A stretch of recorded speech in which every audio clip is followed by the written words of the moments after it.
Do you love what you hear in the podcast? Please go to Buy a Cup of Coffee. The Radio of Horror link is in the show notes, or it's on top of the Twitter page. Or you can just go to buymeacupofcoffee.com/Radio of Horror, and you can help support and the other podcasts here on the Radio of Horror Network. Donations go towards cloud service and new equipment. Thank you. Welcome back to the Radio Horror YouTube channel. Tonight we are talking about an excellent documentary, which I was a little apprehensive to watch because I'm not a big fan of this movie. I'm a casual fan. I have it on the Blu-ray with a little book added in from Warner Brothers, so I'm a casual fan. I like the TV show. I'm not a fan of any of the sequels whatsoever. We're here to talk about the Shudder Leap of Faith Exorcist documentary with the director, and Katie, the blonde in front of Fear, is going to talk to us a little bit about this actually really cool documentary. Hello, creeps and fiends. Yes, it is Katie, the blonde in front of Fear, who's going to talk to you about Leap of Faith, William Friedkin on The Exorcist. Now, this was made in 2019 and is now showing on Shudder. I highly, highly, highly recommend it. It is directed by Alexander Philippe, and he also wrote it. He's done a number of other documentaries that I have not been able to watch yet, but after watching this one, I definitely will.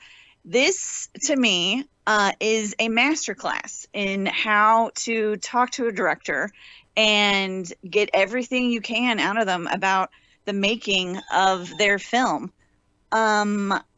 This talks about how Friedkin's influences throughout, and how he was influenced by the film Ordette, and how simple and elegant and beautiful everything was staged, and the elegant simplicity of the cinematography, which is very much what I think of when I think of The Exorcist. I mean, one of the things about The Exorcist is that they had CGI, but this was very practical effects, practical set effects, very little CGI involved at all. Friedkin is very blunt. He goes from his beginnings of how he was a boy growing up in Chicago and how he got involved in the film industry. It's just a random cases of his mom taking him to a movie theater and he just fell in love. And then throughout his career, he made friends.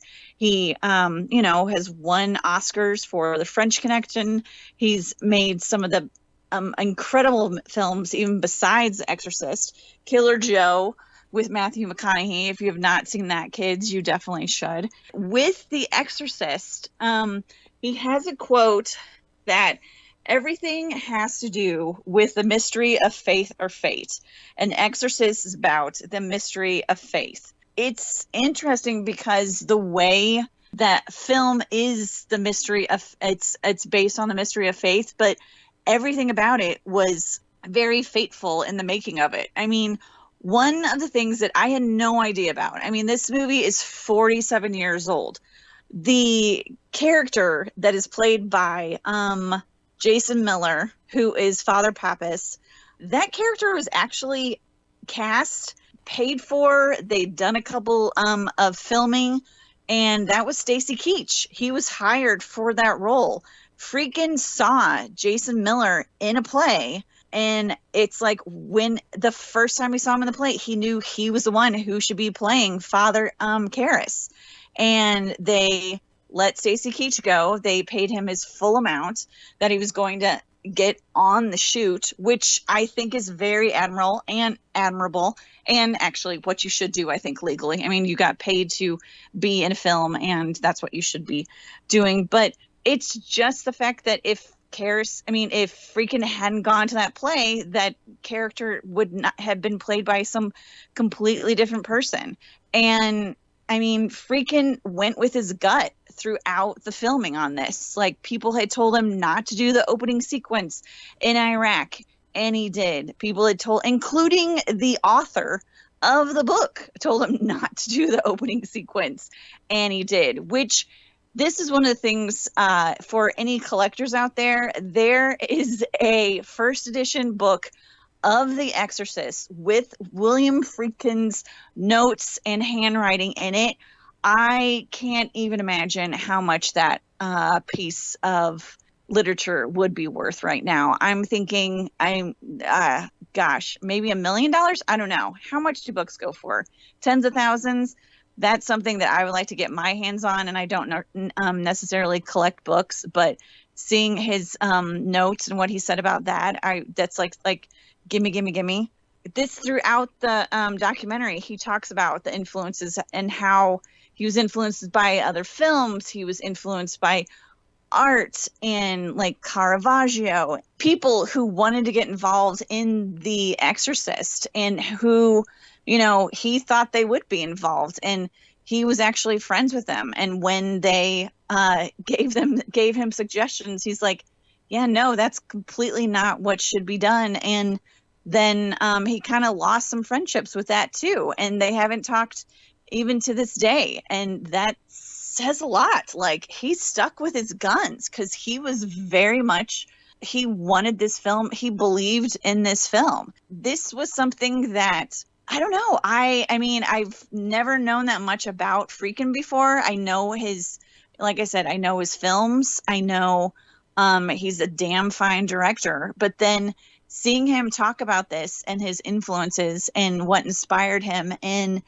even when people who had much more clout in the industry were some of the best in their field, when he just, with his gut, he just said, no, this isn't right. This isn't how it's supposed to be. And he went with it.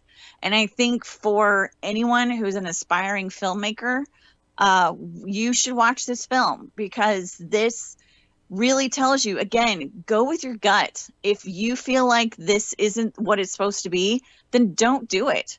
I mean, look at him. He has made a horror film that even to this day, all other horror films, this is the one. It's like, oh, it's scarier than The Exorcist. Oh, it's scarier than The Exorcist. It's like, it's always compared to The Exorcist, which you don't have many other films that can say that. And Friedkin did this. And I mean, let me tell you, I may have gotten a little bit of a crush on him after watching this film. I mean, he is in his late 70s, but just hearing him speak, hearing the knowledge that he has, hearing his belief in what he did and the mistakes he made, and the people that he turned away, and the gut that he just had in this.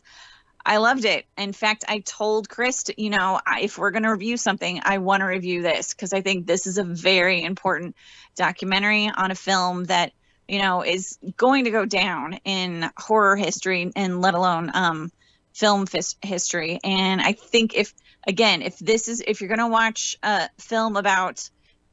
documentary about a filmmaker making a film, this is the masterclass, and this is what everyone should be shooting for in what they make.